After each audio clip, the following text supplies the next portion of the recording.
disembodied arm. Okay, I'm recording now.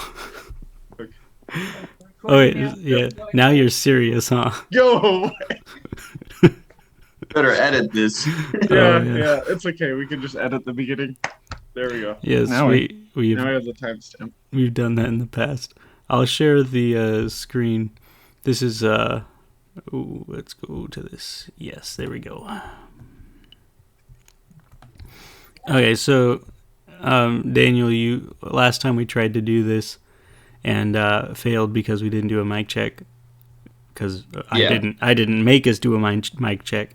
Blame where blame is due. This was the slide that you wanted to keep it on, right? Can you see this? Yeah. I think that for now, let's go through the basic, I guess the common ground of what we know for sure. That's not, ambiguous. And then we'll kind of move on to this point. It'll explain why we're at this point. Sounds good. So basically what we did, Michael, which is now Xeilias, is we started off with what we agree on. Then we kind of went through our reasoning and got to the second part of the question. The second part of the question is if Christmas is pagan, or if there are pagan elements, then can we still celebrate it, or does it matter? So, and if it does, then how do we draw the line? How do we define this Deuteronomy chapter 12? Mm-hmm. So let me put up my notes, and I'll tell you what we went over. First, the winter solstice, just as a holiday or an event, is very important to pagans. It always has been. You could find that through tons of temples and structures built specifically for that one day, or for these solar events. One of the oldest ones I brought up that I know of is Stonehenge, which is a great example because of it being a collaborative event where they pretty much took materials from all over. There was annual pilgrimage there. There were pig bones, showing that they had huge feasts on these annual pilgrimages. And winter solstice is one day a year between the two big pillars. It lines up perfectly perfectly. It lines up to the winter solstice one day a year, showing that the structure was built for it. And then if you look the other way towards spring solstice or spring vernal equinox, you'll see that they placed a little rock further out, which lines up with the spring or vernal equinox, showing that was an important event as well. And these were all, in a way, linked to harvest, which is why harvest seasons and celebrations are important. Both spring and fall were important, but the winter solstice was an important event for harvest because it was like almost a time clock. And so that's why it was celebrated, and people from all over traveled there. You can see archaeology digging up bones showing that people came from all over just to commemorate these dates. And it's not limited just to one location. You find monuments in England and Ireland, France, Mexico, Egypt. Pretty much, there's the Aztecs. You can go all over and find different monuments commemorating these dates. But it shows that there was a widespread reverence for that date and important for pagan worship. Always has been. Winter, spring, all these, the solstice, the equinox, etc. So that's one thing we agreed on. So before I move on from that point, just from your end, Michael, do you agree with that point based on your research? Based on my limited research, I don't find it, to be as clear as I think some people view it. But that's just because we don't have a whole ton of records, I think. Yeah. So I'm not entirely sure. Okay. Oh, before we continue, Daniel, I forgot to introduce you. Okay, This is one of my best friends, Daniel, right here. Tell us just a little bit about yourself, and then we can continue, like a couple minutes. Sure. So I almost always was involved with ministry from a very young age. So I did. I was a youth pastor when I was probably around 15, 16. I led most of the youth events. I was always somehow involved. We started a Bible study, and that's how me and Michael and also Xeilias met together. We all met through the Bible study, but also through church events, and through college with Xeilias, where we actually got to know each other quite well. And then after that, I was involved with pro-Israel advocacy with CUFI, and actually a number of different organizations, not just CUFI. And I moved to Boston to finish my degree in Harvard Extension. I graduated from Harvard Extension. During that time, I was also selected by the Israeli government, GPO of Israel, Government Press Office of Israel, to be sent over to Israel for an exclusive trip. And I got to meet the then president of Israel and also many other important Israeli diplomats and figures. So it was a good trip. They gave me a lot of background and understanding of Israel's culture and history. And I also pastored a church there in Boston for some time. And now we moved back to Missouri here with my wife. We have a beautiful little girl that's 8 months old. And now we're waiting for another little boy that's on the way. So we're very excited. And so that's where we're at the moment. I work as a merger and acquisitions advisor, which is not directly in ministry, but that's just for now. Awesome. Thank you. Okay. You can continue your interrogation. My interrogation. Fantastic. Yeah. So that was just one point. We both agreed on that point. And then Michael, feel free to look into that more if you want to bring that up again. There was another point that we agreed on, and it's that Catholicism and Romans do have a pattern of integrating different religious practices, but more importantly, they have an interest to do so. So there's a lot of anti-Catholic Catholic sentiment. There always has been, and it is unwarranted for the most part, especially in America. There's a lot of anti-Catholic sentiment. America was almost founded on it. If you read early writings of people moving over to America, they were very anti-Catholic, strong Protestants. But I mean, there was everything from them, predicting that every single pope, whichever pope was in power, was the Antichrist at that time, to just them doing horrible things in temples. There's a bunch of conspiracies, but some things are true. And it's the fact that they had that interest in integrating religions and a pattern to do so. Both the Roman Empire and Catholicism. Catholicism, or the Catholics, were a political power. They weren't just a religious entity or religious power. They had national interests in a way. So those have to be taken into account. So at minimum, they did have an incentive to incorporate different elements from different cultures in order to try to maintain unity, as was the Roman way of doing it. It was always clearly the Roman way of doing it to unite. So we agreed on that point. Any words from your end, Michael, on that? Yeah, I mean, I think an evidence I would use for that is when they were having the Council of Nicaea, and when they came to the conclusion that Arius was a heretic, at least the 316 or 315 bishops besides Arius found that he was a heretic.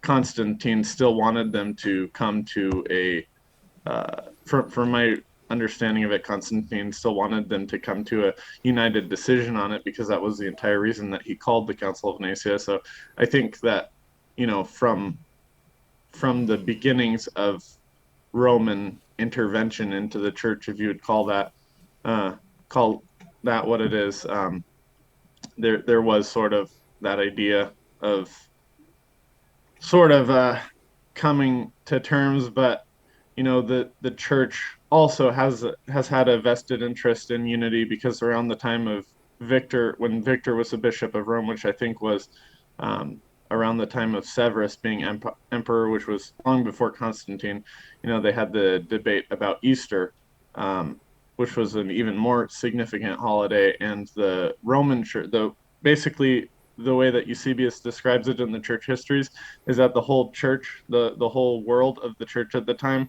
um, uh, wanted to celebrate Easter the Sunday after Passover, and then the churches in Asia wanted to continue the tradition, the Jewish tradition of keeping it on the 14th of Nisan, um, Mhm. and they came to the conclusion that they should all still be unified around that. And that seems to me like a significantly more important thing than than an extra biblical holiday. So I would just sort of start with that. But I might be getting a little bit away from your question. I think that the Catholic Church, from what I've seen, yes, does have sort of a ongoing tradition of sort of syncretism, and I think that you and I would probably just sort of disagree probably on how important that is or not.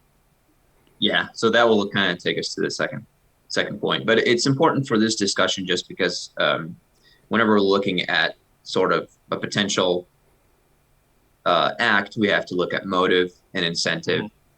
So that's important to point out. And there's a lot of other little things. We don't have to get into it, but like the obelisk in the Vatican, it's definitely not a sundial, by the way, Michael. But whether or not those type of things are important would be the second part of the discussion. Yeah. And then I guess the next question following that would be, where do we draw the line, and do we have to draw a line? So, for example, your thoughts on Halloween? Would we celebrate Halloween? Yeah, so I think that sort of gets into the idea of how puritanical are we going to be. I don't really I see Halloween as something that never really had any connection to godliness, not specifically worshiping God like you would at the temple, but also just like no connection to the faith at all.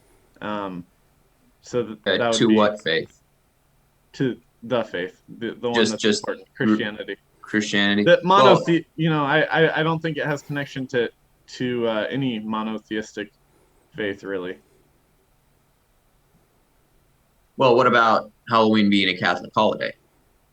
Yeah, I don't see that as beneficial. I don't particularly see it as something that is used to worship God, but yeah, I mean, I would probably agree with you. I don't think it should be a Catholic holiday. So what's the reasoning for it that you wouldn't advise celebrating it, even though, the Catholics, their version of Halloween is different. It doesn't incorporate uh, a lot of the evil symbolism that you see. So, they celebrate it different. This is probably something that I would have to do more background research on Halloween in the Catholic Church. So Okay, but at least there is a sort of line that we have to draw at a certain point, and we agree with that. oh yeah, as far as following the Bible, there are clear lines that we have to follow. Like it says pretty clearly, do not use what the pagans use to worship their gods to worship your God. So then the things we have to define are what the pagans use to worship their gods and what worshiping our God is. Right. Good. Yeah, so pretty much on the same page going forward. Mhm. The discussion then turned to, how did we get December 25th to begin with? I know you did a little bit of research into this particular topic, so I bet you can talk a little bit about how they came up with December 25th.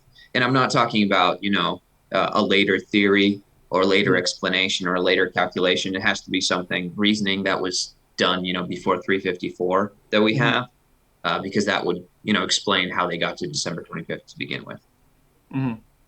Yeah, I still have not done enough. So I don't know that I'm, really prepared to make a hard stand on this. But from Michael, you just muted yourself. We lost you.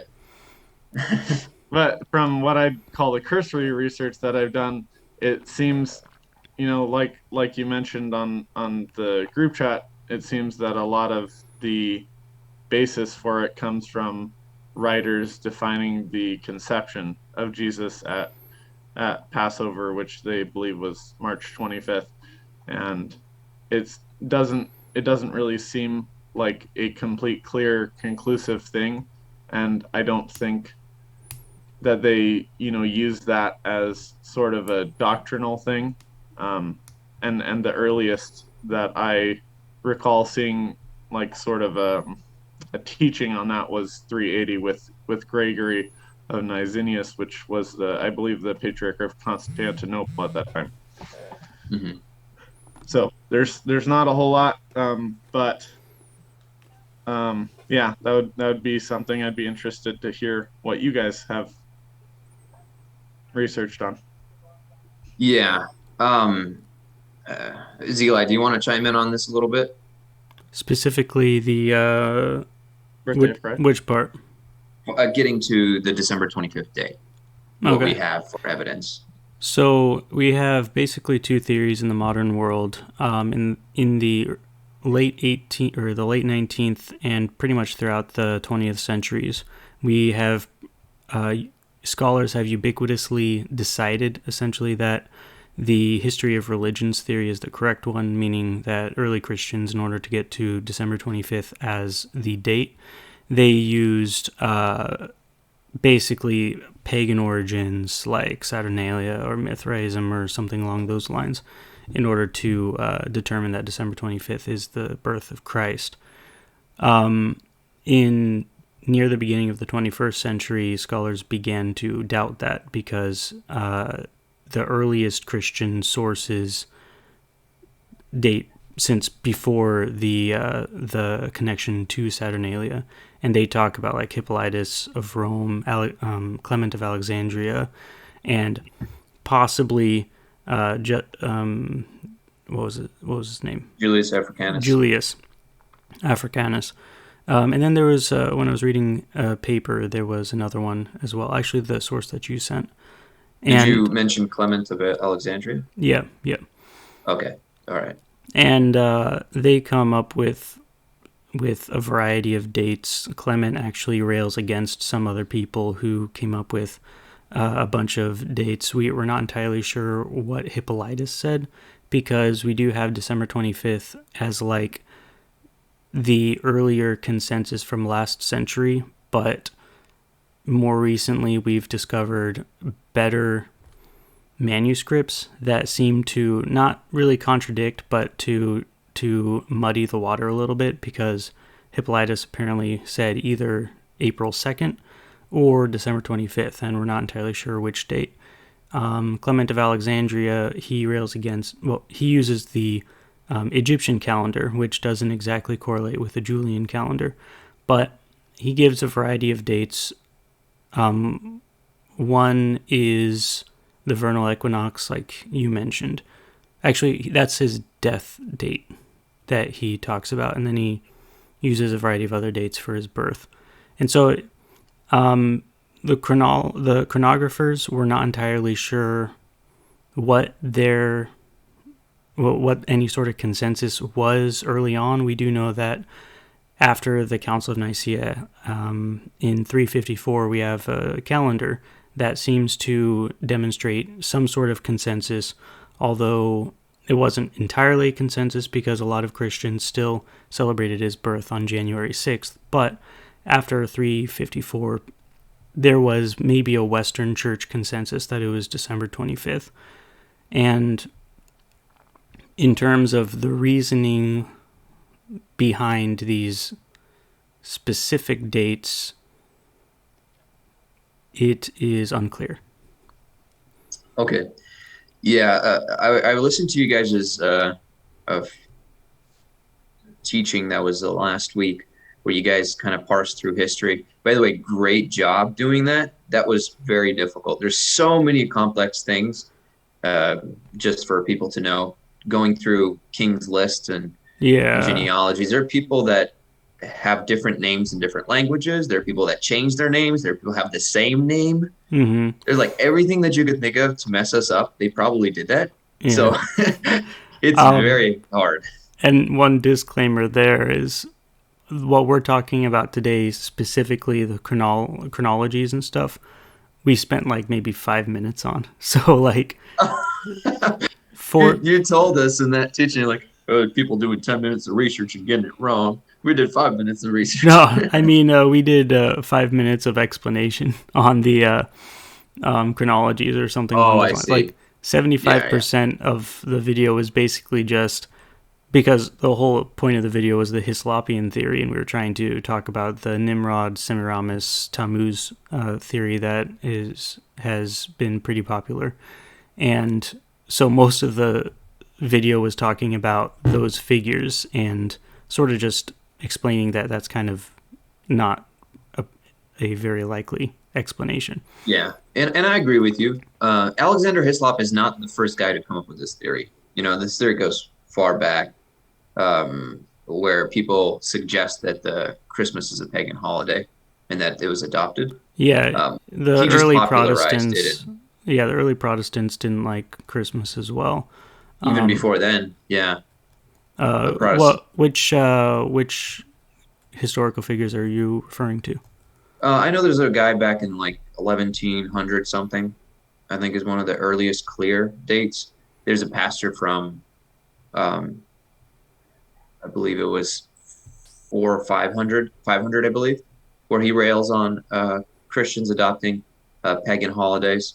But there's just such a wide view during this time that you could find a person that's against it, that's for it, that thinks it is, thinks it isn't. But it does go further back. So he's not like the first guy who thinks it. He was just the first guy to really think of a systemic, exact, way too perfect idea of how it all came about that got popular.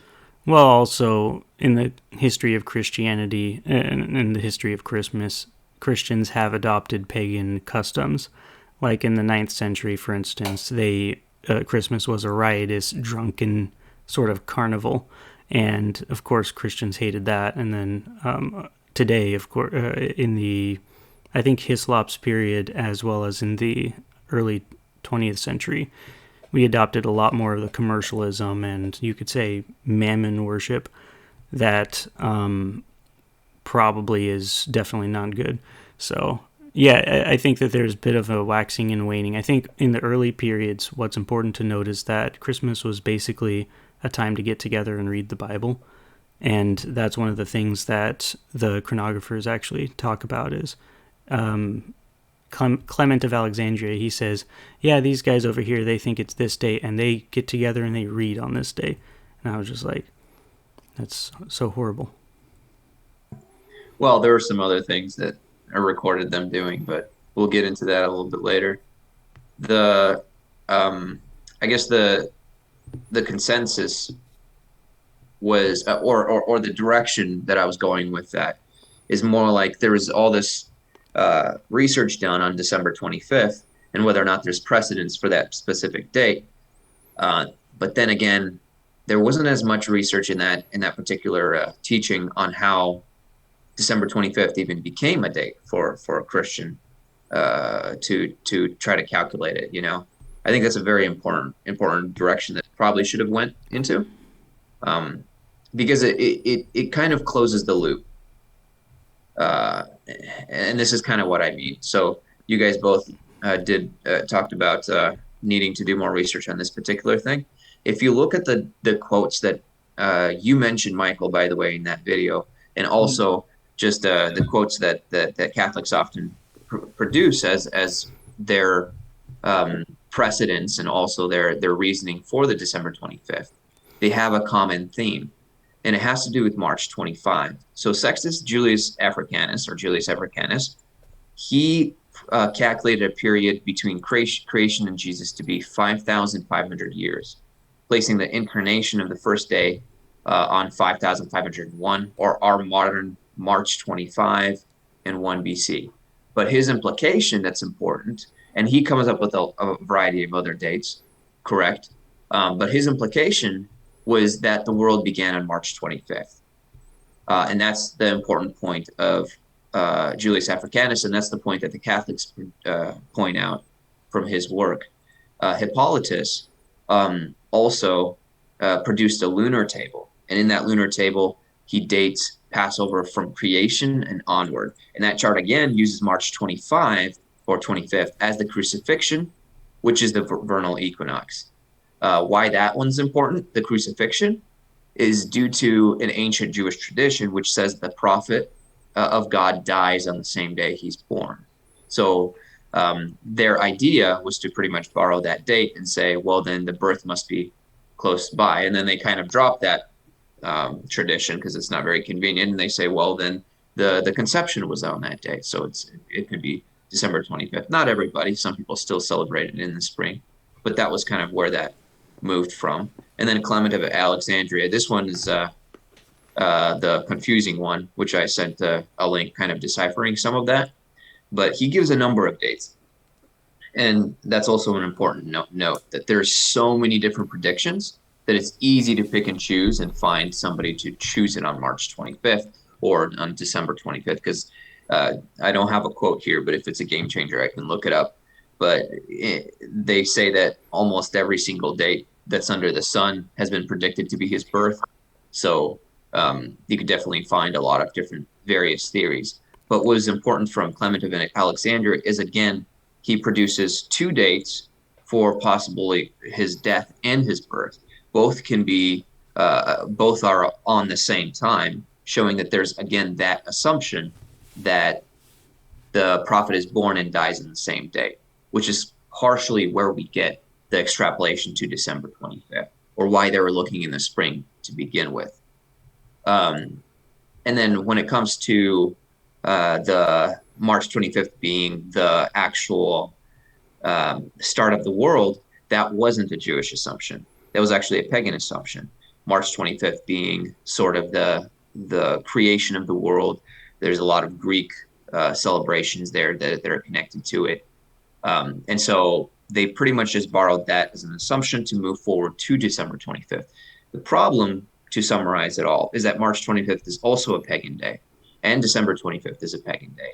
So either you're going to December 25th, or you're looking at how they came up with December 25th. You're dealing with pagan dates. What was so does that part make sense? What was the specific celebration that they did on March 25th? There's a number of ones that they did. There's a Hilaria. You can look that one up. But Hilaria was borrowed from the Greeks. Okay. And the Greeks, the idea of March 25th comes from the spring equinox. So you guys probably know on the spring equinox, there's a whole bunch of traditions with a mother figure giving that is connected to, a lot of people do the connection to Easter, but I don't have to in this example. There's just a lot of examples, and commonly throughout the pagan world, March 25th was accepted as the creation of the world.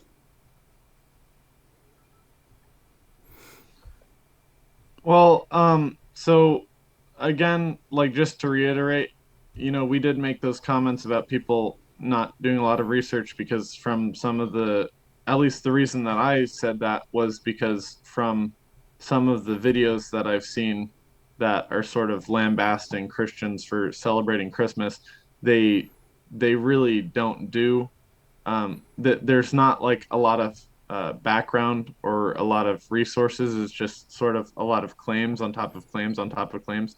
And True. so I'm not saying by any stretch of the imagination that I have done enough research, because I think that it would take, possibly years for each individual person to do that. And that's what I want to get towards.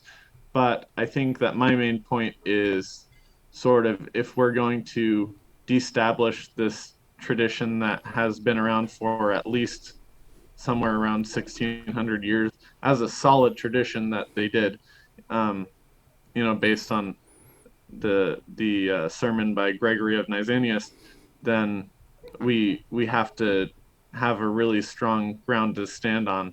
And then my other sort of viewpoint on this is unity in the church is a really important thing to get back to, because right now we have like 10,000 denominations, and I don't think it's a weak argument from the Jewish side why Christianity isn't really believable, because there's so much disunity, just in America alone. Mm-hmm. And then there was another point that I was gonna. Oh yeah. And then sort of another thing from my limited research. I'll just call it all limited research from now on, about the early church fathers coming up with those calculations. I don't find the argument that they were basing their ideas off pagan holidays really believable, because those were times of intense persecution. Christianity wasn't made legal at that time yet, and so they were still being killed for their faith. So I just basically don't fully buy the argument that they were, just going with the pagan flow and just incorporating Christianity into it. I'm not saying. But they say that they're using a pagan assumption that March 25th is the beginning of the world. What was that?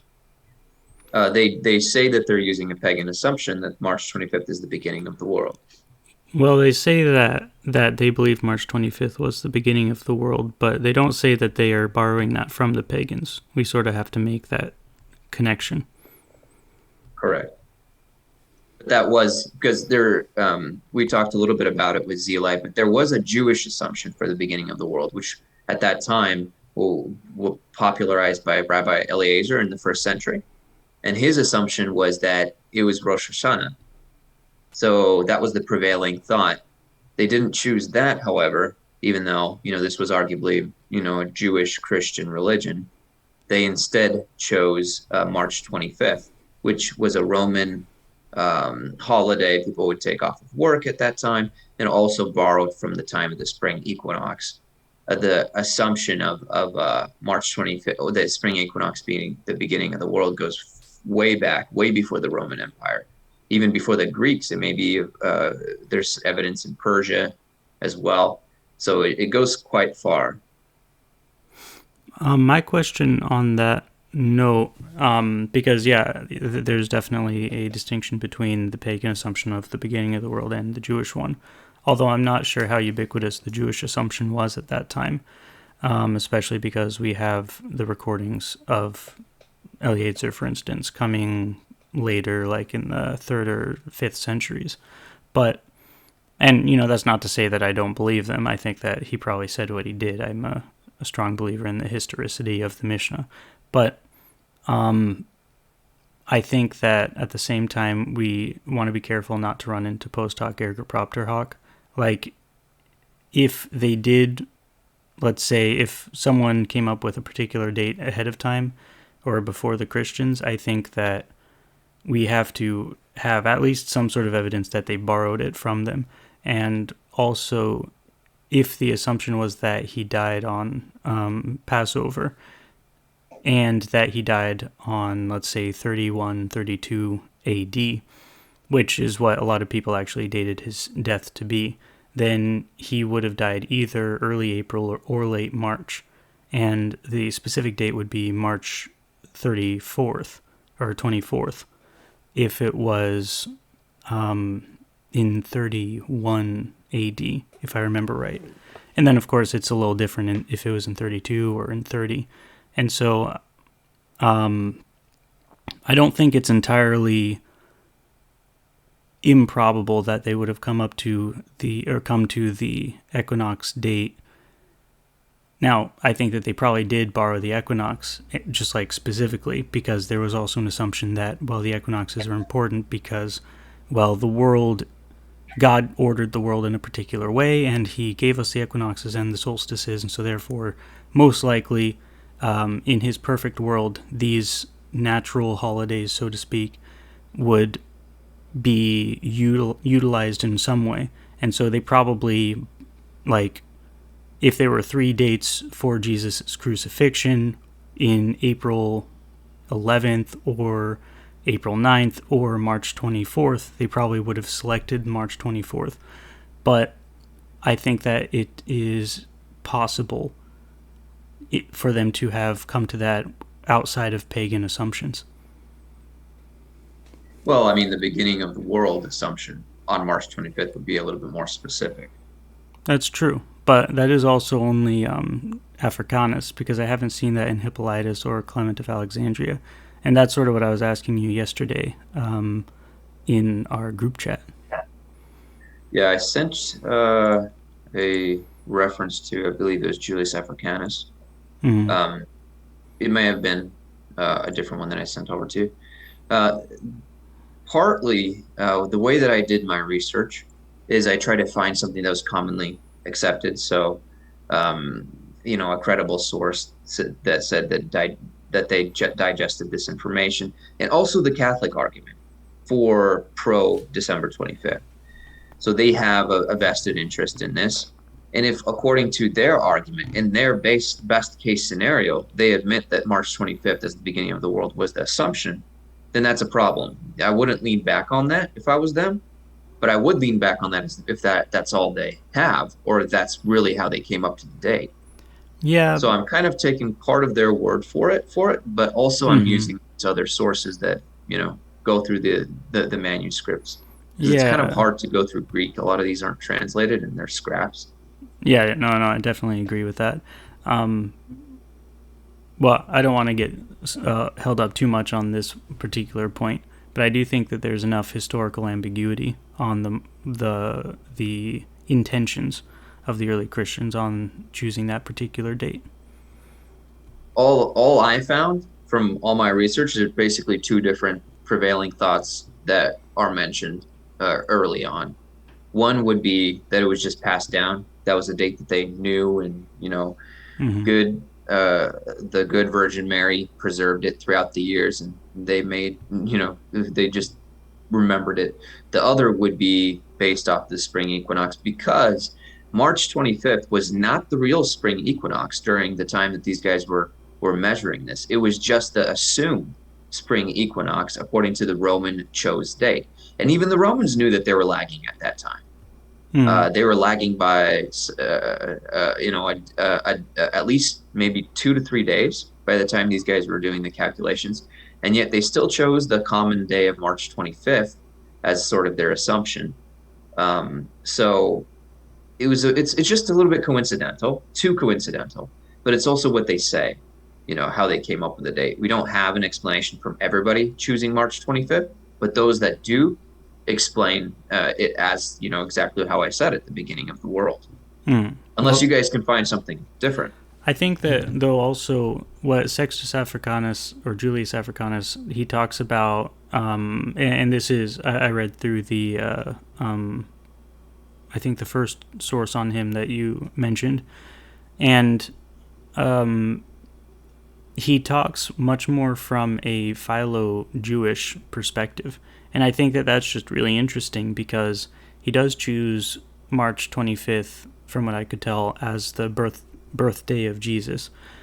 But he comes at it from very much a philo-Jewish perspective. He's talking about, like, well, we should keep this particular book in the canon because the Jews have said that this book is in the canon, and they don't have this other book, Susanna, so therefore we should not have this other book. And so he's very much a continuity from Jewish tradition into Christianity sort of guy. And I think that especially in Hellenistic Judaism, there probably was much more of an assumption, because when you talk about Eliezer, you're talking more about the conservative Judean Judaism. And if you're talking about Hellenistic Judaism, and this is why I said this on the previous iteration of this specific conversation, it doesn't exist, sadly. I know. Only my voice exists now. But anyway, I would want to see what Philo of Alexandria would have placed as the beginning of the world, because he probably represents much more of a Hellenistic or liberal version of Judaism. And I think that there's a probability that Christians, having been primarily Greek speakers in the early days, or Latin speakers if they were in Rome, would have much more likely been influenced by the Greek Judaism if they were influenced by Judaism at all. Mm-hmm. Yeah. And, to be fair to all of us, none of us represent a lifetime of study or even a career or enough. We're just taking a lot of these guys who did study, and which all come to wildly different conclusions, by the way. Yeah. But we're taking a lot of their word for it and trying to come up with some sort of a sense. So I don't blame you guys at all. And there is something that's very positive from this sort of discussion.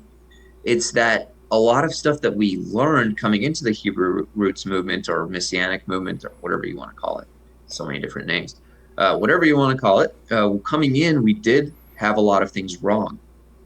There's a lot of assumptions and Alexander's Hislop's assumptions and teachings. They're very stretched, and there are definitely some things that are not accurate.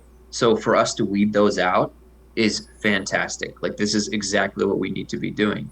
But, which is funny because that's a Christian thing, where it's like Messianics coming in being like, yeah, I reject Christian stuff in large part, but also Alexander Hislop, I accept him.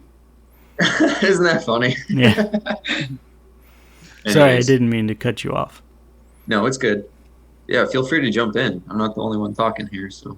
Yeah, and it's like another one of those examples. Like, I remember since I was a young kid, because like my family started going to El Shaddai when I was, I think, like 6 years old. I remember as a young kid hearing the idea that like Easter comes from Ishtar, and like I did a little bit of research into that, and I found out that there's actually not a strong basis for that at all. At best, it's unclear, but generally people, what would you call them?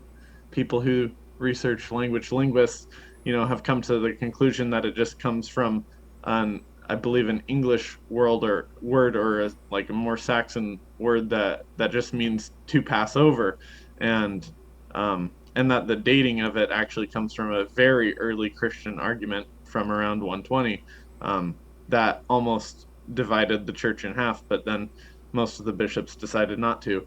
And it's just sort of things like that make me want to be a lot more cautious, because I grew up just accepting that we should, we should view these traditions as pagan, and we should, sort of almost disregard people who follow them. But it's like, well, we have to be a lot more careful. We have to be a lot more careful about what causes disunity in the church, because just like reading the church history, it's like, oh my gosh, it was really terrible. Like for Christians, like even the people who were excommunicating people, it was really terrible for them to have to do that. Like they viewed it as very serious. But I feel like today in the modern world, just what I gather from the different polemic YouTube videos about people, I'm like, wow, people are a lot more willing to sort of excommunicate people, and I think we have to be very careful about that, because the only times that they did that in the early church was when they basically got the entire church together. And so that's where I'm coming at it from. Even if I haven't done enough research, like what you said, we don't represent a lifetime of research, and I think less than any of you. We just have to be very cautious about that. True. And I agree with that. But I guess from my perspective, if I was to conclude, there are just too many coincidences. The reasoning that is used to defend it is not very strong. I wouldn't use it if I was a Catholic, but they do use it. I would not do other or defend other things that the Catholics do. Like, for example, John the Baptist's birthday miraculously lands on the June solstice, or the what is it, June equinox? What do they call that thing? The fall equinox? No, June 24th. That would be the summer solstice, huh? Summer solstice. There we go. Yeah, so summer solstice or June solstice also coincidentally lands perfectly on their date. So, and then they defend that, it's just another miracle. It's a Catholic holiday, another very, anyways. And then they have, what the midway point between autumn equinox and winter solstice is. What is that? October 31st.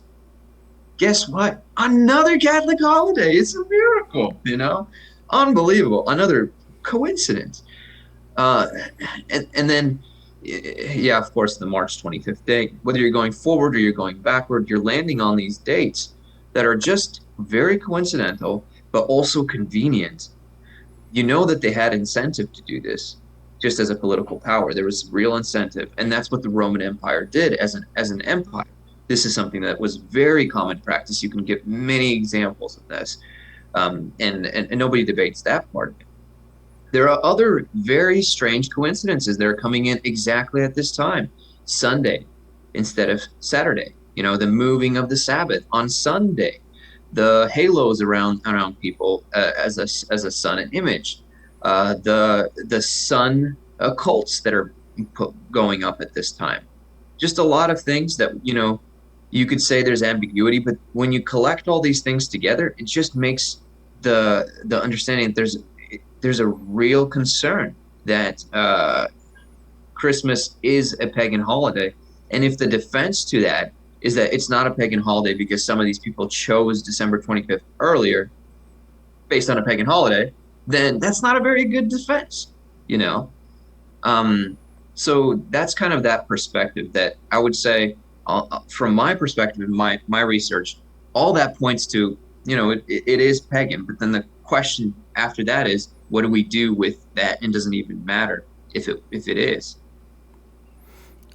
I would say, just to push back a little bit on the sun stuff, I think there's also ambiguity on that, because in my research, and there's this one good paper, I forgot who by, but he wrote it in, I think, 2011.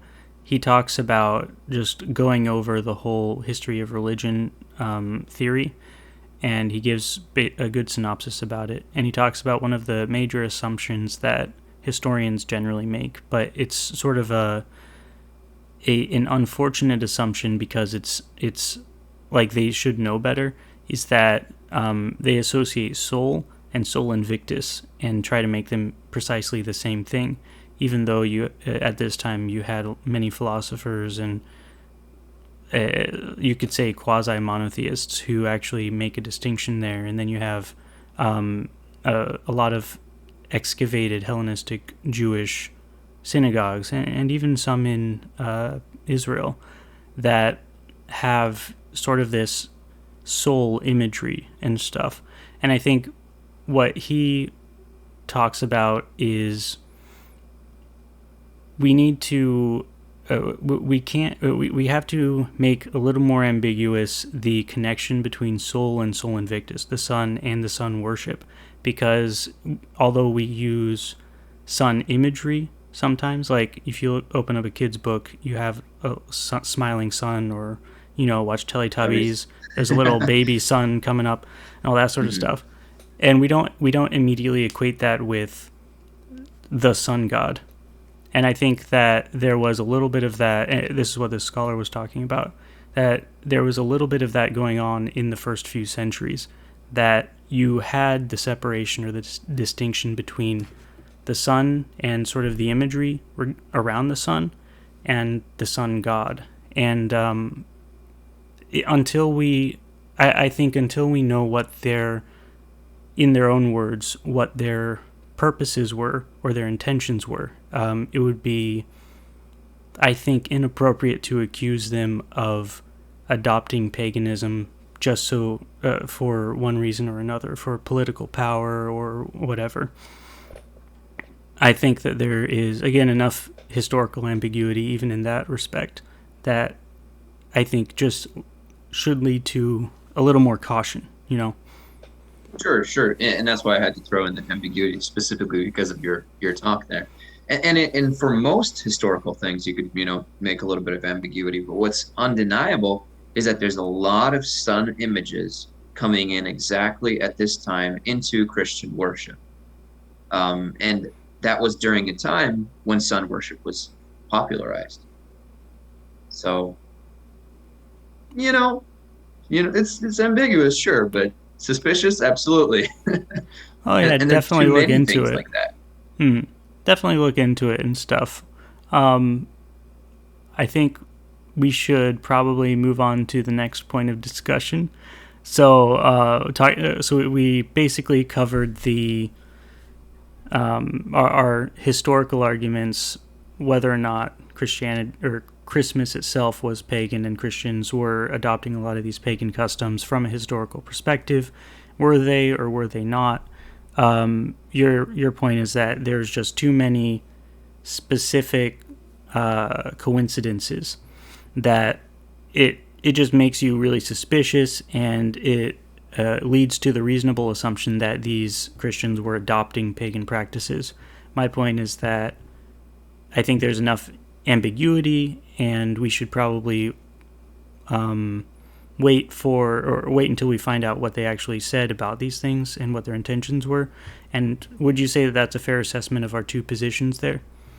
Sort of. There's one more thing that I would add, and that's extremely important, is that even if you take the pro December 25th argument and you use what Catholics use to defend December 25th, and what every reasoning that we do have for choosing December, it's again based on a pagan holiday. So if you're going forward or you're going backwards, it's all coming back to a pagan holiday.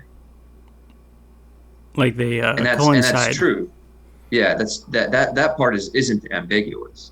That's if you take their word for it, and we do take their word for it. But what's ambiguous is all these other, the extrapolation from December 25th, from March 25th to December 25th. The sun, being, it's just a symbol. It's not necessarily Sol Invictus. It's not, sun worship. There's some ambiguity that you could put into it, but not the fact that they're basing off of March 25th.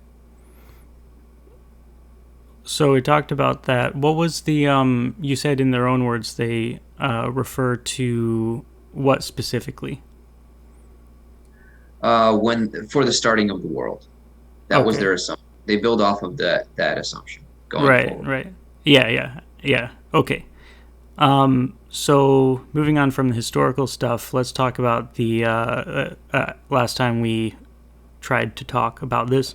You were referring to the various sort of adoptions of pagan practices by God in the Old Testament, and you wanted to sort of discuss a couple of those, or did you want to do that again?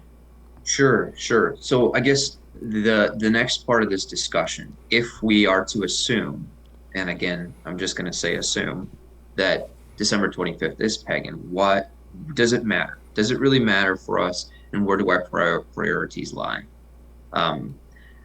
My argument on it is that we absolutely should strive for unity, but not necessarily uniformity. There's a way for us to, like, even right now we're disagreeing about something. Doesn't mean I'm going to go and start my own denomination and you guys start your own denomination. But that's what the Christians did. It's an immature thing, and it's very wrong that we separated. We should value. There should be a high value for unity, but not necessarily uniformity. And then the other thing is the way that I understand biblical scripture, and I have the biblical references here as well. But my shortened theory is that we can use pagan things, but we can't use pagan things to worship God. We can't recycle things, pagan worship practices, and use that to worship God.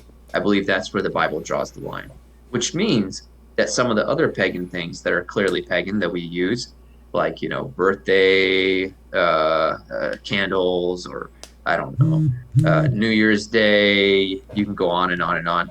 They're Mm-hmm. not necessarily, or something that we're using to as a worship practice for God, and we're not incorporating that into a religion. But they are pagan.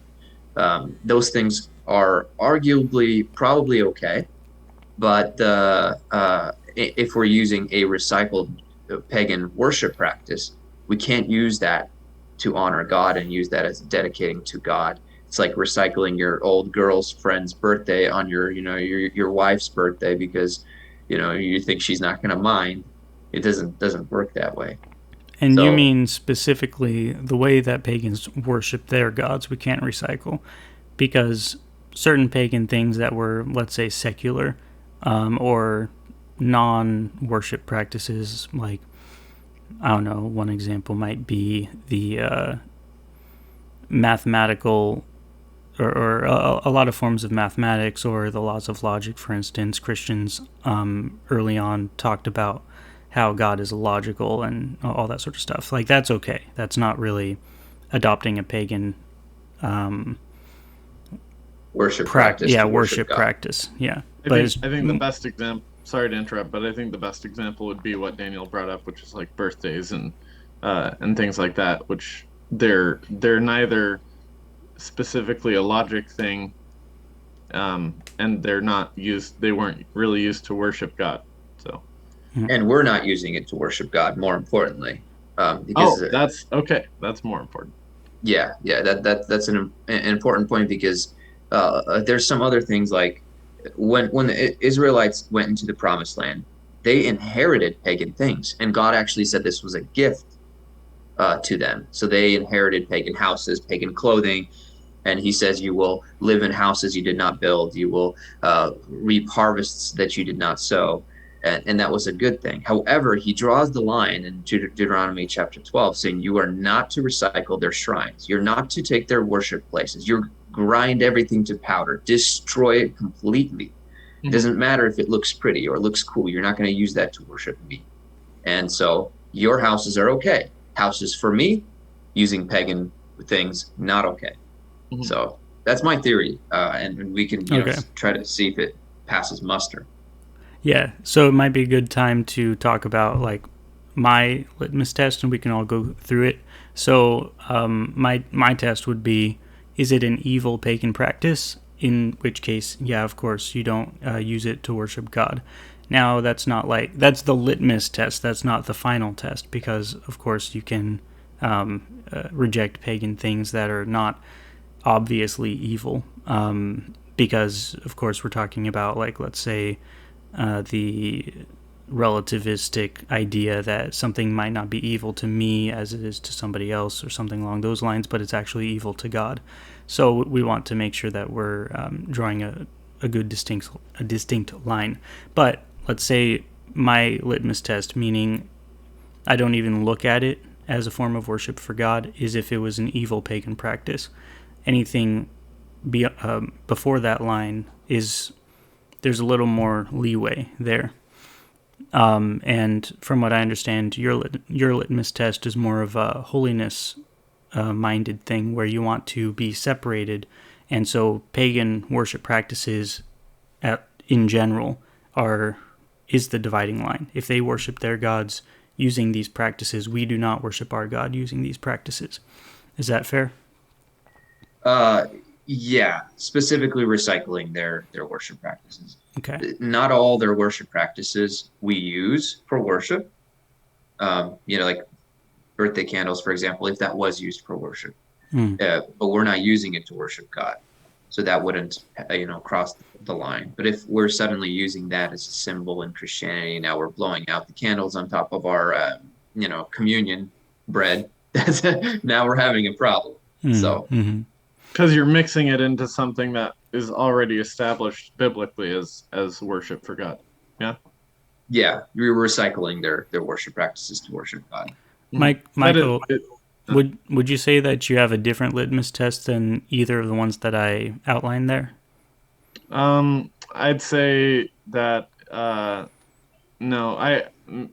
Both of those seem like a really good litmus test, so I just use them both. Oh, okay.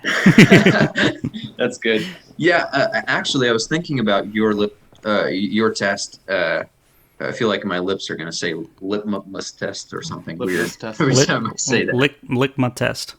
Litmus test, litmus. Okay, so your test is actually pretty good. Um, but it does have some inherent flaws. Hmm. For example, like the golden calf example that we talked about.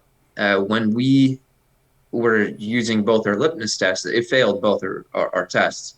Your reasoning was because it was evil because it's against the Bible. My reasoning was because it's evil because it's against the Bible.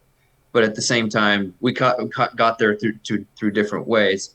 Mm-hmm. Many things are evil and against the Bible, arguably because they're pagan things recycled to worship God, like idols, for example, or Mm-hmm. using imagery, creating God into a corruptible thing.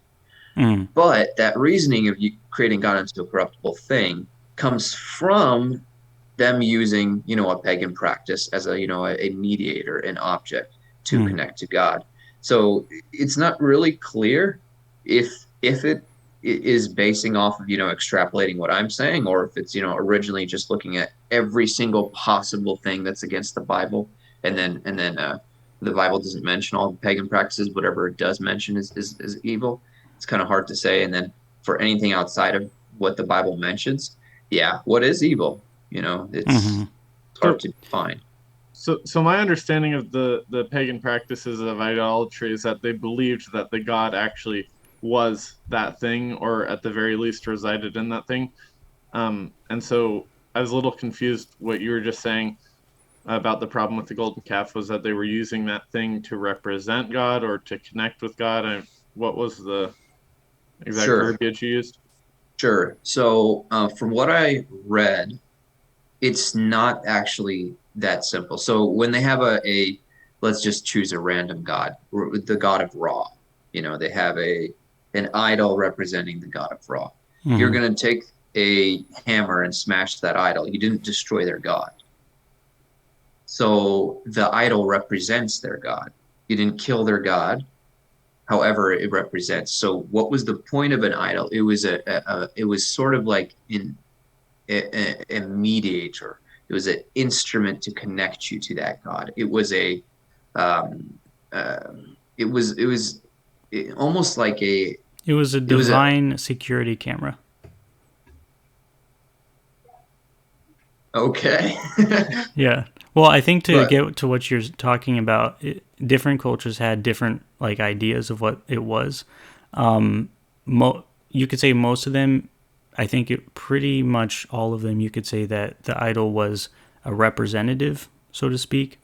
That some of them believed that the god dwelt within the idol. I think this was true in Egypt and in some Mesopotamian faiths. And this is why you would actually give the idol food, because it could absorb the food through the idol, so to speak, or the essence of the food. And in some faiths, it was only a medium by which the god could view the world, because they're over in Olympus or whatever, and they're not directly watching, so they need to see through this idol. But if they chose, they could be omniscient, they just don't choose to, or something along those lines. yeah, yeah, I yeah. Go on, Michael. I don't think it's that clear, like with the Greek religion, because I was listening to this guy lecturing about the Greek religion, and they'd have two type of Zeus idols, and one of them would guard the property of the house, the actual like property that the house is on, and one of them would protect the family treasure that's basically within the house. And every family had a different idol of that, and I don't want to get too off in the weeds, but it's like if you have one idol that's protecting this house and one idol that's protecting this house who's against this other house, then how can you say it's really the same god, or that they viewed it that way? But I think what I'm trying to get at is more specifically what were the Canaanites sort of viewing their idols as, and then what is that idol a representation of God, or is it actually like a mediator, like a person, like a mediator, like how we view Jesus Christ? And then what is the hard line? Oh yeah, go ahead. Well, I think what Daniel's talking about is, regardless of what we think an idol was, the golden calf was a sin. And so you could get into the weeds about what the idol represented or what the symbolism was. It was a sin. And in order to know where we draw the line with paganism, we know that at least idolatry is one of those lines. Yeah, and the golden calf situation, the reason I did the whole mediator thing is because when they made this golden calf, Aaron pronounced it. You'd think, why would he just so quickly switch? Was because in their mind, they were still worshiping Yahweh, Yud He Vav He. So when they created the golden calf, they said, this is Yud He Vav He that led you out of Egypt. What they were saying is not that, everybody has a short-term memory and suddenly we created Yud He Vav He. No, it was a representative, and so it was a sort of way of them connecting to Yud He Vav He. It was a pagan method of worship, and that's why it was condemned. That's my kind of understanding of it. It doesn't matter if you call it God or you're doing it for the right, whatever your intentions are. Aaron's intentions, I don't think, were necessarily evil from the get-go, but they were wrong, regardless of what the intentions were. Yeah, I would agree with that. I think the question, because it fails both of our litmus tests, yours is, I think that one of the good questions here is, of course, I have the list of things that the Bible promotes that I believe would fail your litmus test. Like if it's a pagan worship practice, then we don't use it to worship our gods.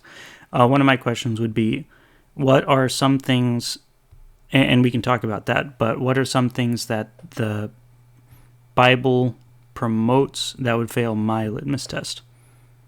Or I guess that's actually not even the right thing.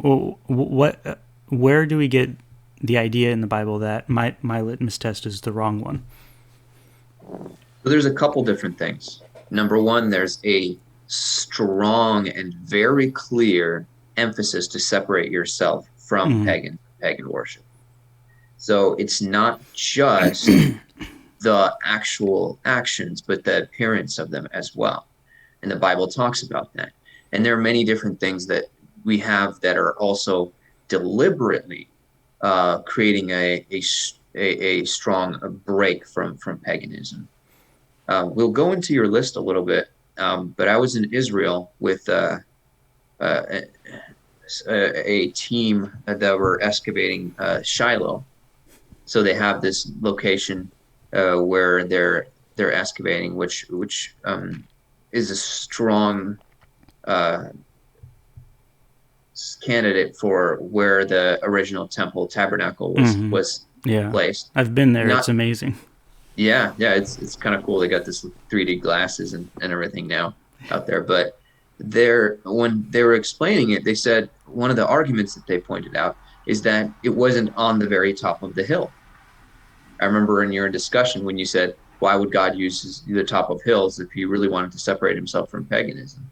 Well, I was like, it's kind of coincidental because one of the ways they identify Jewish places of worship versus pagans is that Jewish places of worship have this weird thing where they tend to avoid the very tops of the hills for multiple reasons, but it doesn't really make sense. And they said, from our research, the reason that they would do this inconvenient thing is probably because they wanted to separate themselves from pagan worship, and they didn't want to build over a pagan place either.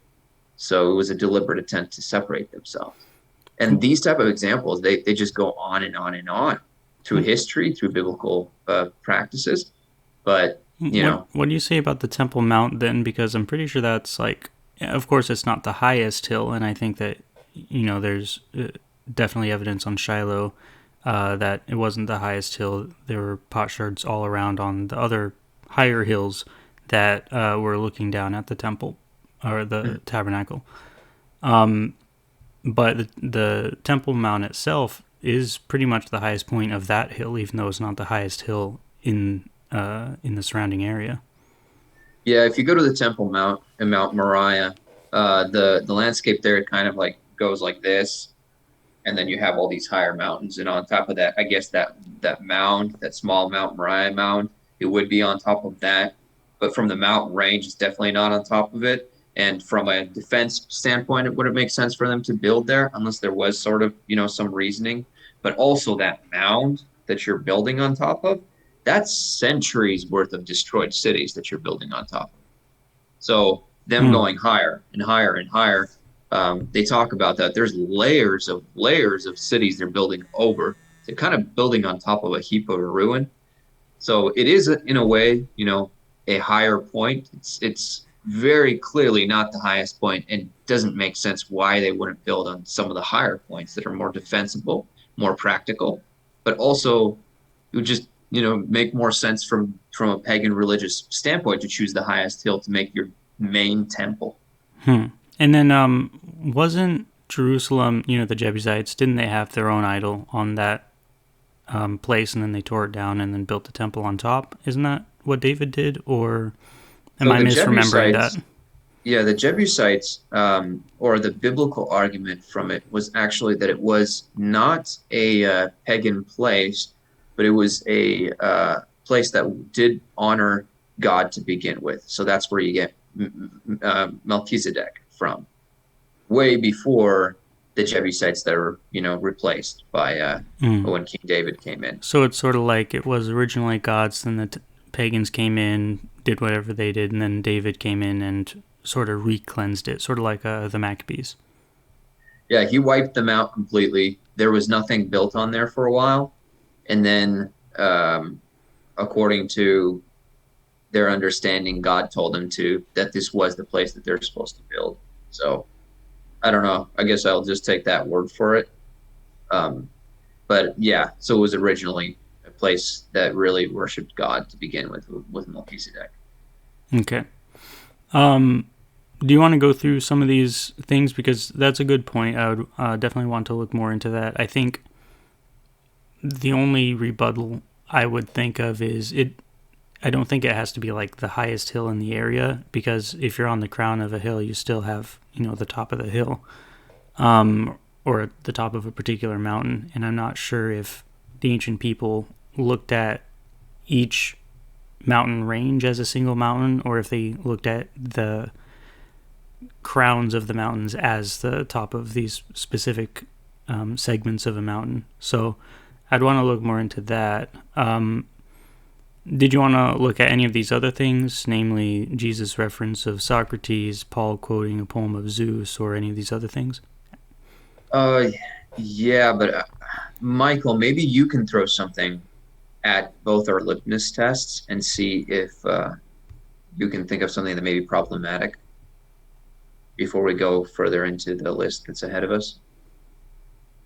I have to plug my computer in, so I think what both of you guys are saying sounds good, and I can't add anything at this moment. I gotta plug the computer. Okay, all right. So, um, using tropes from other myths in Genesis story. Mm-hmm. Not too sure about that one. I know that there's a lot of very similar elements. This could also be a chicken and egg problem. How far back does the Genesis myth go, and could it have evolved into different um, uh, creation stories? I don't know. Possibly, Mm-hmm. possibly the other way. I just didn't do enough research on that particular point. I know when it comes to Abraham, not everything Abraham did is biblical. Yeah, marrying his sister, hiding behind his wife in order to save his butt. Just Yeah. not always the best example, but he's definitely the father of faith. I wouldn't lean too heavily on that. Um, Sargon's origin used for Moses. That's interesting. I didn't know about that. It may be that this was something that Moses' mom knew about, and she specifically used that because people would play on that superstition, taking a child from the river. Maybe. I don't know. But I genuinely believe that's exactly what happened with Moses. That's Mm-hmm. how. But I think that's historically accurate. I don't think that really fails either of our litmus tests, unless they, I don't know, made that up to deify Moses in a way, and Moses isn't deified I in any think they way. use that to not to sort of quasi deify or maybe even demythify Sargon of Akkad. Maybe, maybe, but that's a very interesting Mm-hmm. point. Ark of the Covenant, I think we already talked about that. Definitely a lot of different boxes, different shapes, different uses. It's most likely inevitable that there's going to be a match. I don't see that too strong. We could probably dig into that a little bit more. Tabernacle of the Canaanites, though, I didn't get to look into that. That may be a strong point if it's, exactly the same as the tabernacle. My assumption, based on some of these other things, that this came from somebody trying to make a loose connection from, some other research, not you specifically. But we don't know too much about the Canaanite civilization. We're still learning a lot. So the fact that we would know exactly the dimensions that they used for their temple worship seems a little bit suspicious, especially since it was so difficult to find the tabernacle tent, because tents, don't leave an archaeological trace very well. Mm-hmm. But if there was that much trouble to find a structure that stood for thousands of years, well, how long did the tabernacle stand? For over 1,000 years, right? The tabernacle. I Yeah. think less. Yeah, something like. Well, it's funny because I think it's in Hezekiah, like the stories around Hezekiah. He talks about having like taking things from the temple and from the tabernacle at the same time, and some scholars actually assume that the inner part of the tabernacle was actually placed inside the inner part of the temple, and so you had the continuation of both. So, but people disagree on that specific point. But yeah, Yeah. if that's true, then it was standing for 1,000 years.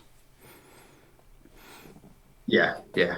That's I wish I did a little bit more study on that specifically so I could speak to it. Unless you guys know a little bit more about this, the dimensions of the tabernacle of the Canaanites.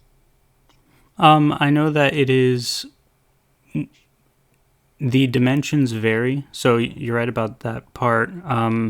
And it could be that we don't know very much about it.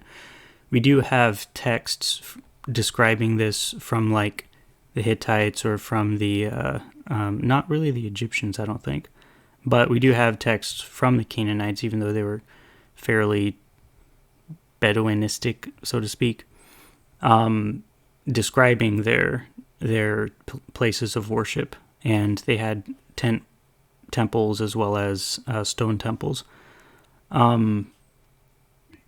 But going back to the tropes from other myths, it's actually really interesting. It's in scholarship today, it's like a primary assumption that if we can find something that is similar to other pagan faiths, then there was some sort of communication between the Hebrew faith and the pagan ones, and it's not just atheistic scholars; it's evangelical scholars like Michael Heiser, for instance.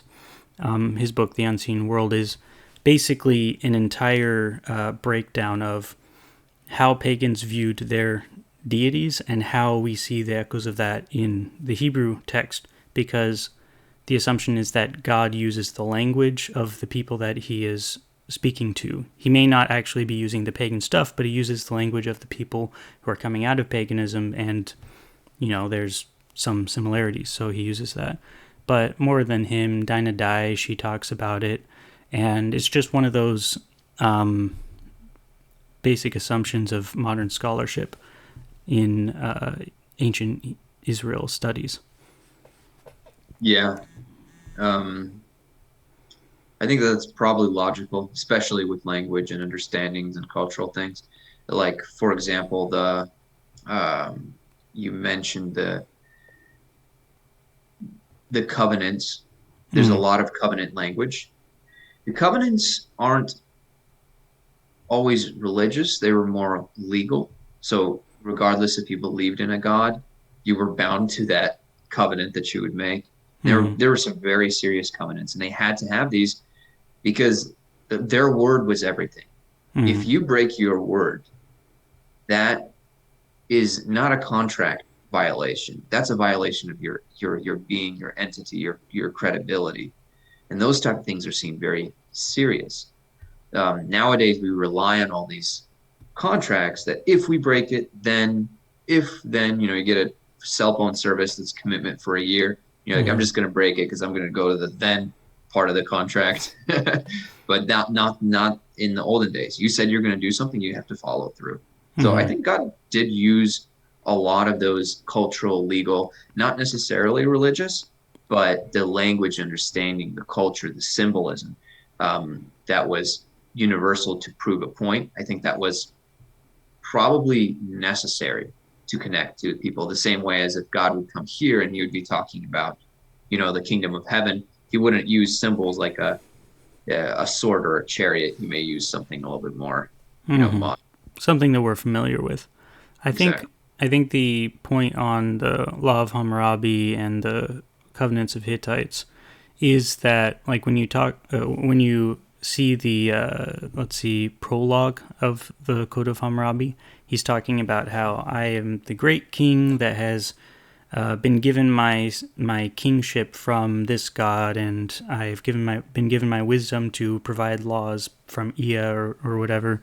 And so the laws that he uses is very much, this is me giving laws from the gods. It's not really me making stuff up, or at the very least, they've given me wisdom. And then when you talk about the covenants from the Hittites, of course, they had a variety of types of covenants, but when we're referring to the suzerain vassal treaties, which was a 5-part treaty, close to I think it was the 4th part of the treaty, there was always an invocation of whatever gods you were, I say always. Most of the time there was an invocation, or at least an assumed invocation, of the gods who are witness to this covenant. And I agree, it might have been primarily for secular use, but I think that when you get to ancient kingdoms, it's kind of hard to distinguish between religious and secular, because I don't think they really made that distinction. And then, like, there's just a variety of other things, like writing itself was considered a form of worship to many of these pagan nations and stuff. I just think that if God is utilizing these things, it's more, it may just be pragmatic. Like, it may just be that this is what you're familiar with, so I'm going to be using this.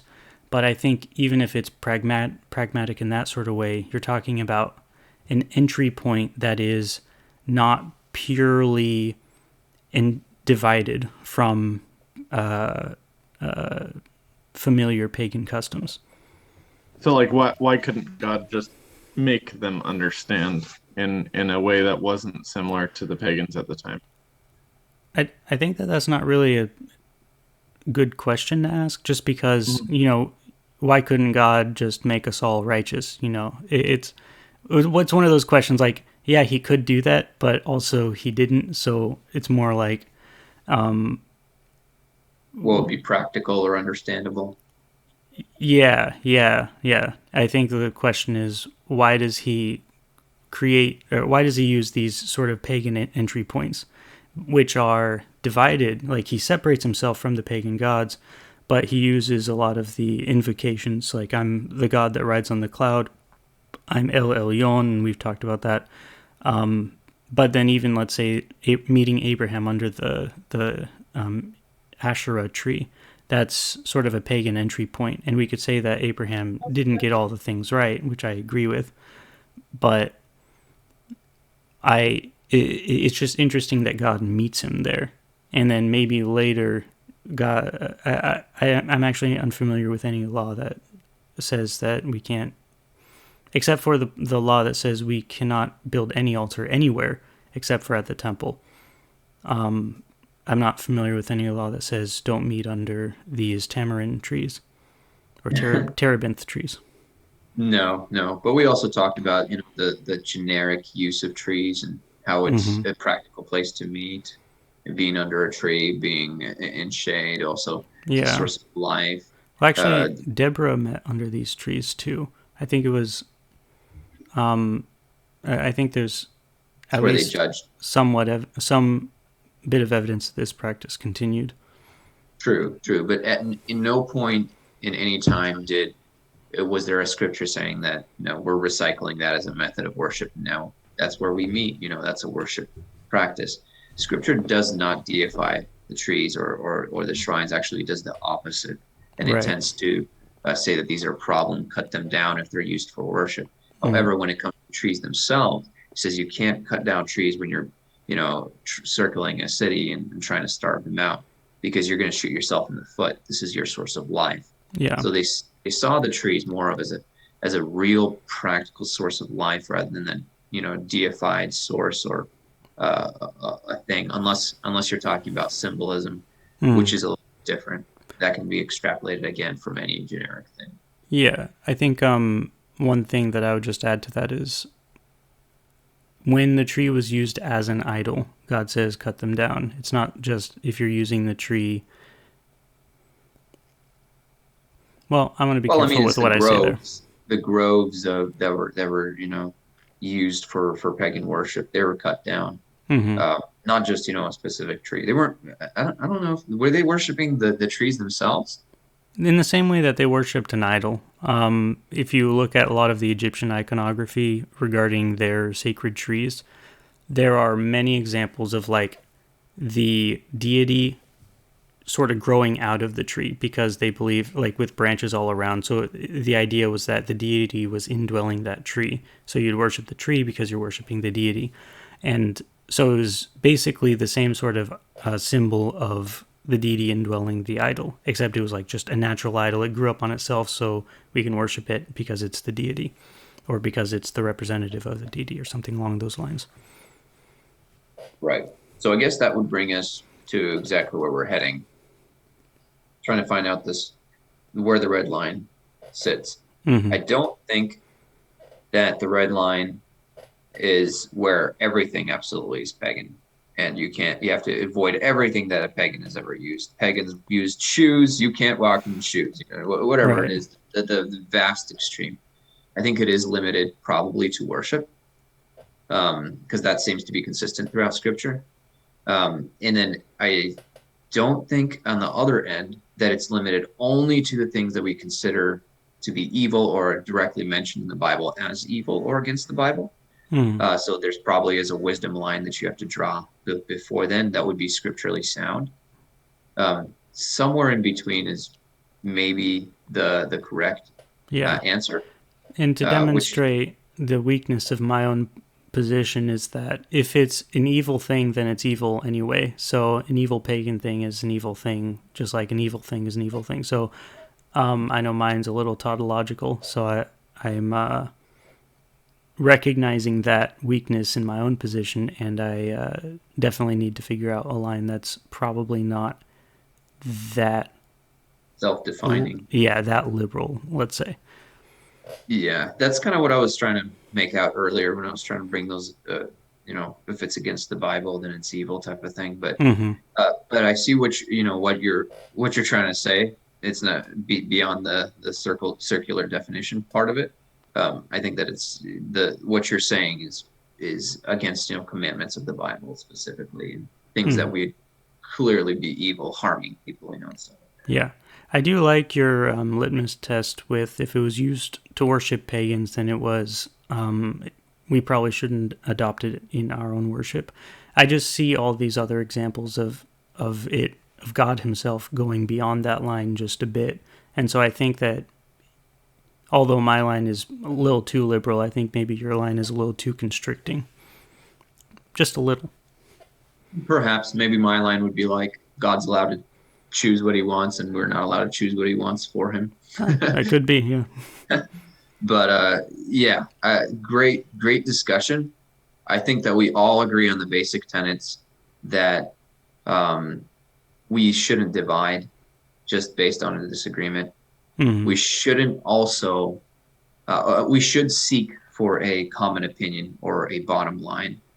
To have a conclusion is very important. That's the whole point of our discussions today, is to seek for truth and to decide to go with it regardless of where it leads us. Hmm. I admire your guys' level of study. Going further back, I know you guys do know more than I do on this subject of Christmas. So it doesn't make you right, but I do acknowledge your guys' work that you put into it, and it's very inspiring, and I'm very proud of you guys for everything that you put into it. Oh, So thank you very much. I just have a quick question. Yeah, thank you for that. Appreciate that. I respect you a lot, Daniel.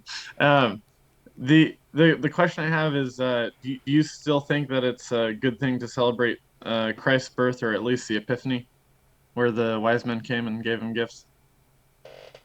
Um, I don't think that someone, like there's Sukkot traditions of saying this is when he was born.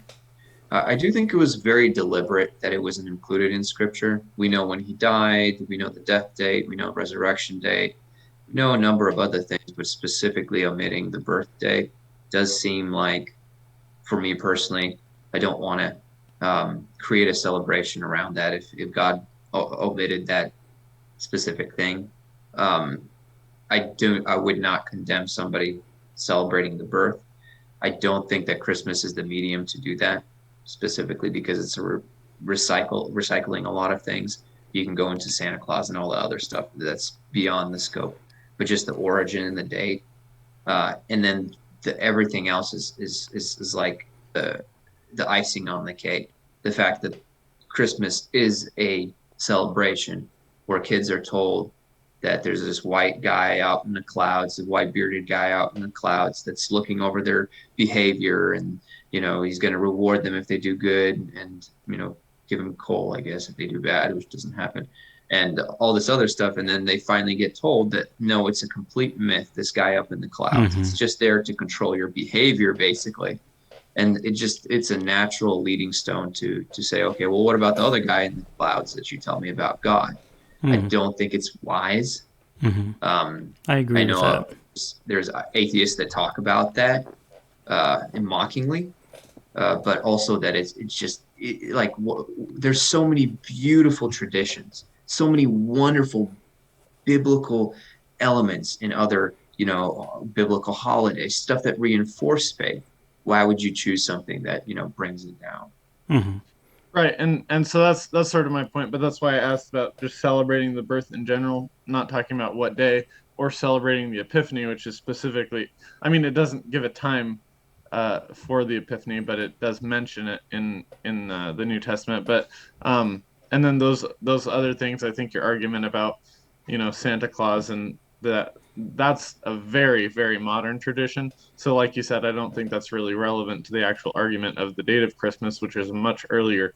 We have to do a lot of delving. We basically have to become chronologists to sort of figure out that stuff, I think. So I think pretty much virtually all of those modern traditions that are more secular, they're not even directly really related to Christmas. Um, are sort of irrelevant to this discussion, because we could have Christmas with an olive tree and Christmas with Saint Nicholas of Myra instead of Santa Claus. But yeah. So I think that's really interesting. And then I had another point, but that's yeah. My final point is basically just, I think that the way that we're going to lead people to Torah is you know, not focusing at this time of year on correcting people for this tradition that, according to several surveys that I've seen, it's like 90% or more of Christians celebrate Christmas. But I think that it's going to be by us emphasizing, like you said, the beautiful traditions about how to follow Torah. At least that's what I think. Several of my family members have found to be more helpful in leading them towards Torah, or in God leading them towards Torah. Um, is that perspective. There's so many beautiful traditions we could be celebrating. There's so many days off of the year that we could take besides just Christmas. And I think that's the way that we're gonna lead people to following the Torah. And I think that's sort of what's more important. But Yeah. that's my closing statement. Yeah, I agree with 90% of that. Probably 90%, much just like the Christian 90% thing. But 1 out of 10 Christians not celebrating Christmas is still pretty crazy. I think if I take 10 Christians and ask them if they celebrate Christmas, I think they all would say. It'd be kind of hard to find a unicorn that doesn't. But 1 out of 10 saying they don't is pretty big. I know there's a huge movement right now away from Christmas. This is spreading. I don't think we should hinder that. I think we should encourage that. And I do think we have a vested interest in saying holidays do matter, because they're just going to go around and say, well, so if holidays don't really matter, why should I choose your holidays? It's not a salvation issue, is it? And I don't think it's a salvation issue, but I do think that we should say it does still matter. Well, I don't think it's uniform, and I don't think there's the same weight to each of it. Like, I don't think there's the same weight to saying that Christmas is important not to celebrate as there is a weight on saying Sukkot and Passover, are That's important fair. to celebrate. So I think what I'm saying is those have a greater weight. And as far as the surveys, I'm trying to be a little generous. It was upwards of 90%, but I'm just, trying to be generous with it. But yeah. You have a good point. But again, I think there's the weights and measures that you have to say. The weight is we should celebrate this. It's a beautiful tradition. It's also commanded by God. And then there's a much smaller weight to this thing that upwards of 90% of Christians celebrate, explaining why it's pagan. I think it's a smaller weight because I don't think it's as clear. Yeah, I'll give you another one that I definitely wouldn't do it around Christmas. Like, I would not tell a Christmas, a Christian that's celebrating Christmas right before Christmas, don't celebrate it. After they made all these plans with family, I think that's just a recipe for disaster. I think that's the majority of the time that it's discussed. I know. That's my problem. I know. I'm against that. I am. You should castigate I posted them all it year long.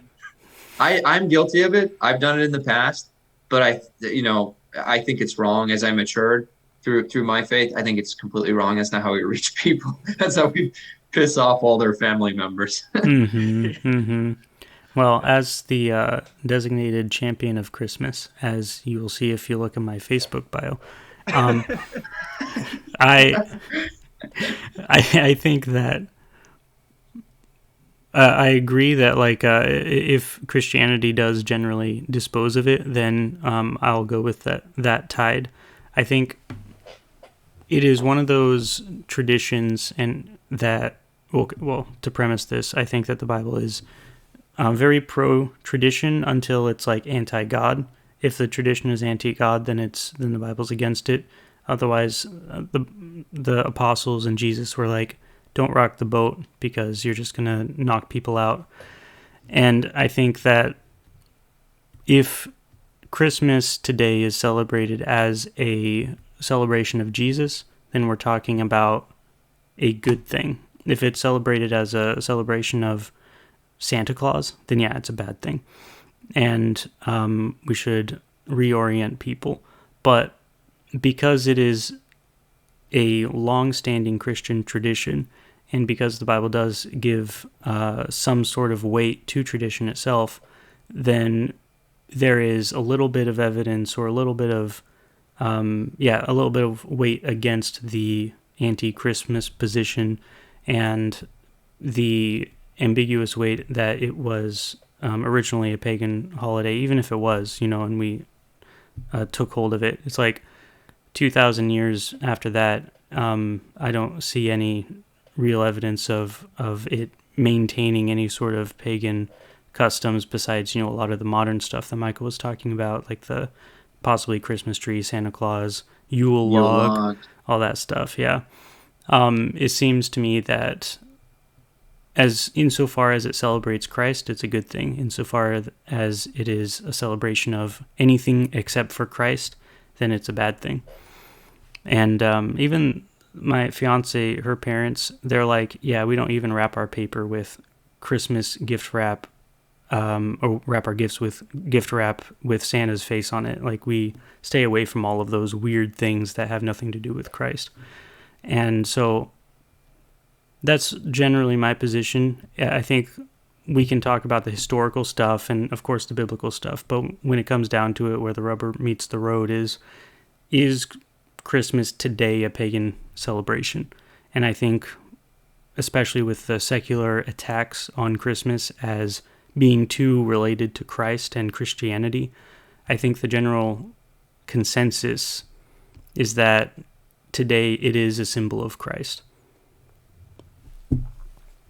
It's a good closing statement. I won't rock your boat. Daniel, Michael, you already gave your closing statement. Daniel, do you want to give yours, and then we can say au revoir? No, I won't do a closing statement. I think I talked enough. But I will say that this was really fun. I think it was very productive. Regardless if we agree on whatever position we're defending, we should make a strong case. And because staying out of an echo chamber is important. Mm-hmm. So it's important for us to try at least to defend different positions. I happen to agree with mine, but regardless if I did it or did not, it's good to delve into this to test everything. And I couldn't be more honored than to do this with you guys. Yeah, definitely. I totally agree. And that's really one of the reasons why I brought you on. And it would be cool if you joined us more often. The podcast, typically, when it's not defending Christmas, is just basically a Bible study. And so we're going through Genesis right now. And it'd be really cool if you joined us whenever you had time. Cool. Sounds fun. Yeah, maybe next time we'll just be discussing Christmas. We'll bring a Catholic on. Yeah, that would be great. Then, I feel like I lean more towards the pro side, so that would just be piling on at that point, I feel. But if we were able to find a scholarly Catholic priest that was able to, just explain all these things. To just school us all. Yeah, but just to say this again, it is an honor for me, actually, to be between you two. On my screen, I'm right in the middle, which is like sort of how I feel when I've heard both of the arguments. But you guys, I've looked up to you for many years, and I still do look up to both of you, and so it's really great to hear you guys talking, and hopefully Daniel's audio comes through. Right. Yeah. Hopefully Daniel's does. So, there's the dogs. That's our cue. Yeah. Well, thank you for joining me, guys. It was an honor, and I'm glad. I hope we can do this again sometime. Hey, one of you should close us in prayer. That's a good idea. Yeah. Go ahead. Oh, okay. Michael. Thank you, Father, so much for this day. Thank you for just bringing us together and allowing us to study your word and just your faith. Father, I pray that whoever watches this, even just the three of us, that you continue to fill us with your Spirit and guide us with your Spirit. Guide us by your word and guide us by your truth and your love. And Father, as you have, the Jewish people typically study the Bible, they say this prayer, Ma tovu, oh hallelujah. I'm not going to finish that because I don't remember. But Ma tovu, you are good, and I just pray that as we have studied your word, that you open our hearts and help us just to maintain unity, maintain peace with our fellow brothers. In Jesus' name, amen. Amen. All right. See you guys later.